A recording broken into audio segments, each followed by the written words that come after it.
Good morning. Learning with Wasim में आपकी खिदमत में हाजिर हूँ, इस ख्वाहिश के साथ हमेशा मुस्कुराते रहें, खुश रहें। आपने अक्सर आजकल लोगों से मिलते हुए, अपने दोस्तों से मिलते हुए, बिजनेसमैन से मिलते हुए या जॉब ओरिएंटेड दोस्तों से मिलते हुए सुना होगा कि यार हमारे तो बिज़नेस ठप जा रहे हैं, कस्टमर हमारी कोई ख़ास परचेजिंग नहीं करते, हमारी सेल नहीं होती। इसी तरह आप किसी जॉब वाले से पूछें तो वो कहेंगे कि हमें टारगेट जो मिला होता है वो हम टारगेट अचीव नहीं कर पाते, बिज़नेस नहीं ले आते, जिसकी वजह से हमारी कंपनी का हर वक्त हमारे ऊपर प्रेशर रहता है और हम हर वक्त स्ट्रेस में रहते हैं कि हम बिज़नेस नहीं ला पा रहे। कभी आपने सोचा है ये क्यों होता है? आज की इस वीडियो में मैं आपको बताऊंगा कि ये क्यों होता है, और ये मैं आपको थ्योरेटिकली नहीं बताऊंगा, बल्कि ये मेरे ज़ाती तजर्बे की बुनियाद पे बताऊंगा जो रिसेंटली मैंने अपने सर्वे में किया है। सो चलते हैं बगैर कोई टाइम ज़ाया किए। तो मैं कुछ दिनों से बैंक्स के ऊपर रिसर्च कर रहा था कि किस तरह बैंक, कौन से बैंक जो कामयाब बैंक हैं वो अच्छी सर्विसेज देते हैं और कौन से बैंक जो हैं वो उतना अच्छा परफॉर्म नहीं कर पाते। तो दो बैंकों को मैंने सेलेक्ट किया बेसिकली अपने सर्वे के लिए, और मुझे प्रैक्टिकली अपना अकाउंट भी खुलवाना था। तो उनमें से एक बैंक था मिज़ान बैंक, जिसके थोड़े से प्रिविलेज ये थे कि ज़ाती तौर पे मैं रिबा फ्री बैंक में जाना चाहता था। तो ये रिबा फ्री बैंक है, ये क्लेम करते हैं कि रिबा फ्री हैं। तो ये थोड़ा सा मेरा एक परसेप्शन जो इनके बारे में था वो ये था कि एटलीस्ट ये वो प्रोडक्ट सेल आउट करते हैं जो इस्लामिक प्रोडक्ट है, तो उस हिसाब से रिलीजियस पॉइंट ऑफ व्यू से मुझे ये थोड़ा सा बैंक फैसिनेट करता था। दूसरी तरफ जो बैंक था वो था बैंक अल हबीब, जो एक बड़ा वेल नोन नाम है, बड़ा पुराना नाम है, और ये इनकी सर्विसेज भी नो डाउट बड़ी काफ़ी टाइम से अच्छी सर्विसेज दे रहे हैं। सो मैंने कहा कि मैं दोनों को चेक करता हूँ। एक ही जगह पे, एक ही स्पॉट पे, एक ही लोकेलिटी में मैंने दोनों बैंकों की ब्रांचेस का इंतखाब किया। यहाँ मैं ये थोड़ा सा बता दूं कि ये मेरा सर्वे जो है it may be depend on के शायद बैंकिंग की अपनी उनकी सर्विसेज बेहतर हों इससे, या अच्छी हों या अच्छी ना हों, और ये जो मेरा सर्वे है इसकी बेसिस सिर्फ वो स्टाफ हो जिससे मैंने मिला और जिसने मुझे एंटरटेन किया। तो लेट्स मूव। सबसे पहले मैं गया मिज़ान बैंक में, और मिज़ान बैंक में सबसे पहले जो मेरा इंटरेक्शन हुआ वो रिसेप्शन पे बैठे हुए एक साहब से हुआ, और उन्होंने मुझे रिकमेंड किया कि सर आपको कौन सी सर्विस रिक्वायर्ड है। तो मैंने उससे बताया कि मुझे एक अकाउंट खुलवाना है। तो उसने कहा ओके सर, सामने हमारे ऑपरेशन मैनेजर हैं, आप उनसे मिल लीजिए। सो मैं ऑपरेशन मैनेजर के पास गया। ऑपरेशन मैनेजर ने मुझे कहा कि वो बेहतर है हमारे सेल्स के जो गाय हैं उनसे आप मिल लीजिए, वो आपको सही ब्रीफ कर सकेंगे। सो मैं सेल्स गाय के पास गया। सेल्स गाय के पास मैं गया तो सेल्स गाय ने मुझे बैठने के लिए नहीं कहा। तो अच्छा, यहाँ मेरा मकसद किसी की गलतियाँ उजागर करना नहीं है, सिर्फ आपको ये रियलाइज़ करवाना है कि अगर आप अपने कस्टमर बढ़ाना चाहते हैं तो वो चीज़ें जो मैं समझता हूँ कि नहीं करनी चाहिए वो आप अपने कस्टमर के साथ ना करें। और आप अगर अपने बिजनेस को इंप्रूव करना चाहते हैं तो वो चीज़ें जो मैं बेस्ट प्रैक्टिसेस के तौर पे देता हूँ आपको, उसको अपने बिजनेस में अडॉप्ट करें। So let's move. तो उन्होंने मुझे कोई एज सच कोई ऐसी ऑफर नहीं की कि आप बैठें। खैर मैंने चेयर ली और मैं बैठ गया। एंड देन मैंने उनसे कहा कि मुझे आपके प्रोडक्ट के बारे में कुछ इन्फॉर्मेशन लेनी है, जिस पे चूँकि वो एक कॉल कर रहे थे तो उन्होंने मुझे कहा कि मैं आपको बताता हूँ। एंड देन वो कॉल पे कोई तकरीबन 10 से 15 मिनट तक कॉल पे बात करते रहे।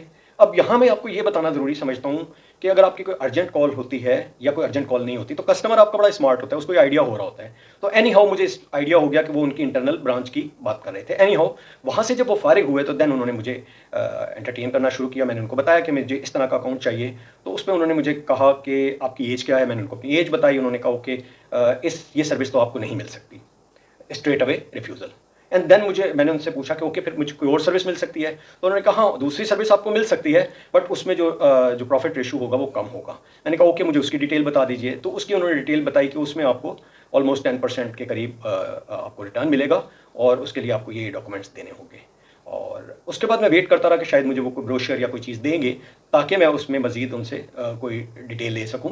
बट उन्होंने एज सच कोई जो उनके रिएक्शन था मुझे उससे कोई ऐसी फ्रेंडली फीलिंग नहीं आई। चुनांचा मैं उनको सलाम करके वापस आ गया। अब मैं गया दूसरे बैंक में, बैंक अल हबीब में, और वहाँ भी मैंने सेम प्रैक्टिस अडॉप्ट की। और मैंने रिसेप्शनिस्ट से पूछा कि मैं किस तरह अकाउंट खुलवा सकता हूँ। In the mean time bank के ब्रांच मैनेजर वहाँ मौजूद थे। तो उन्होंने मुझे वेलकम किया। उन्होंने कहा ओके वो आपको हमारे सेल्स वाले बाद में ब्रीफ कर देंगे। इन द मीन टाइम आप मेरे कमरे में आइए ताकि मैं आपको एक थोड़ा सा अपने बैंक्स के बारे में भी बता दूं और थोड़ा सा मैं आपको ब्रीफ भी कर दूं। मैंने कहा ओके। तो मैं उनके कमरे में गया। उनके कमरे में मैं गया तो उन्होंने कहा कि आप अकाउंट खुलवाना चाहते हैं। मैंने कहा जी बिल्कुल मैं अकाउंट खुलवाना चाहता हूँ और ये मेरे कंसर्न्स हैं और ये मुझे उस पर थोड़ा सा इंटरेस्ट चाहिए। तो उस पे उन्होंने कहा कि ओके, मैं आपको सारी डिटेल देता हूँ, इन द मीन टाइम आप ये बताएं कि आप चाय लेंगे या कॉफ़ी लेंगे। अच्छा, अब ये एक ऐसी बेस्ट प्रैक्टिस होती है कि इसमें आप कस्टमर का टाइम गेन कर लेते हैं। सो उन्होंने मेरा टाइम गेन किया, कॉफ़ी मंगाई, चाय मंगाई, and then he calls the sales guy. उन्होंने उसको बुला के कहा कि आप इनको ब्रीफ करो।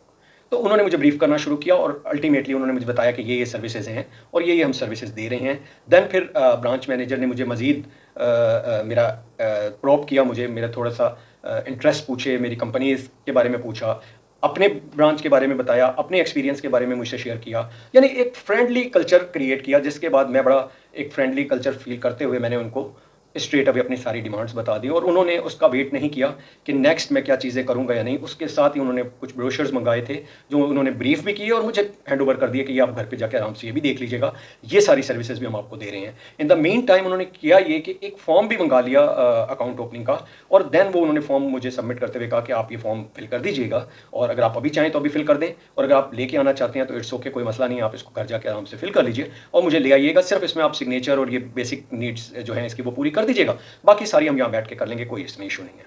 अब मैं आपको यहाँ दो डिफरेंस बताना चाह रहा हूँ, बेस्ट प्रैक्टिसेस के बारे में और रॉन्ग प्रैक्टिसेस के बारे में।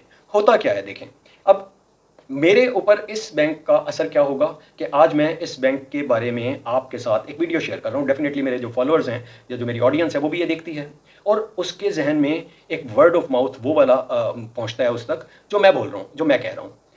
अब आप खुद सोचें कि किसी बैंक के लिए या किसी बंदे के लिए कितनी अच्छी पब्लिसिटी है, फ्री की पब्लिसिटी है। दूसरी तरफ अगर मुझे मिजान बैंक वालों ने अच्छी तरह एंटरटेन नहीं किया तो उसमें लूजर कौन है? मैंने तो अपना अकाउंट खुलवाना ही खुलवाना है, किसी ना किसी ब्रांच में मैं खुलवाऊंगा ही खुलवाऊंगा। सो मैं आपको यही बताना चाह रहा था कि हम जो अक्सर और बेशतर ये बात करते हैं कि हमें कस्टमर नहीं मिल रहा, हम बिजनेस नहीं बढ़ा पा रहे, तो उसकी रीज़न क्या होती है, जिसके बिहाफ पे मैंने आपको ये सारी स्टोरी बताई है।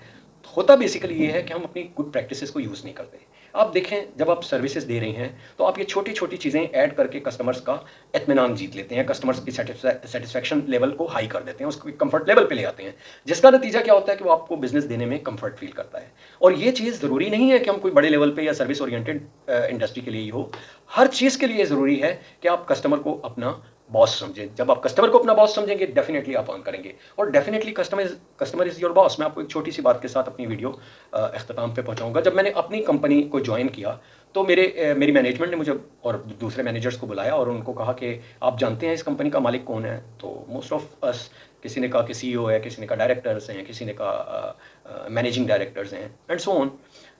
तो मेरे बॉस ने मुस्कुराते हुए कहा, नहीं, ये लोग आपके मालिक नहीं हैं, आपके मालिक आपके कस्टमर्स हैं, क्योंकि आपको जो सैलरी दी जाती है वो उस इनकम से दी जाती है जो आपके कस्टमर्स लेके आते हैं, इस कंपनी को देते हैं। वो इनकम हमारी कंपनी की सोर्स ऑफ इनकम होती है, और उसी सोर्स ऑफ इनकम से आपको सैलरीज दी जाती हैं। सो हमेशा याद रखें कि अगर आप कस्टमर्स को अपना बॉस समझेंगे, कस्टमर को अपना किंग समझेंगे, और कस्टमर्स के लिए आप सारी सर्विसेज देना चाहेंगे, सारी सर्विसेज उसको प्रोवाइड करेंगे, तो नो मैटर आपका बिजनेस सर्विस ओरिएंटेड हो, आपका बिजनेस प्रोडक्ट ओरिएंटेड हो, आपका बिजनेस मैन्युफैक्चरिंग ओरिएंटेड हो, आप उसमें कामयाब रहेंगे। तो ट्राई कीजिए, बेस्ट प्रैक्टिसेस को अपने बिजनेस में इंडक्ट कीजिए, अपनी सर्विसेज को कंफर्ट लेवल पे पहुंचाइए कस्टमर्स के पॉइंट ऑफ व्यू से, अपनी सर्विसेज को ऐसी बनाइए कि कस्टमर आपके साथ काम करने में प्राउड फील करते हुए आपको रिकमेंड करे मजीद दूसरों के लिए। सो वर्ड ऑफ माउथ से क्या होगा, आपका बिजनेस बढ़ेगा। सो हमेशा याद रखें, customer is king, customer is boss. So always जब भी आपको लगे कि आपका बिजनेस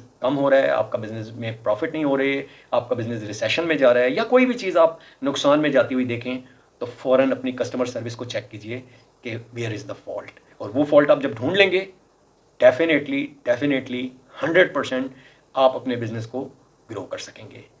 सो कस्टमर का कंफर्ट लेवल आपकी सक्सेस को बढ़ा देता है। इसी के साथ मैं इजाज़त चाहूँगा, और अगेन इसी रिक्वेस्ट के साथ कि अगर आपको मेरी वीडियो अच्छी लगे तो लाइक करना ना भूलें, शेयर करें, कमेंट्स करें, अपने एक्सपीरियंस हमसे शेयर करें, कमेंट्स में डालें, ताकि हम उस पर मज़ीद वीडियो बना सकें। अल्लाह हाफ़िज़।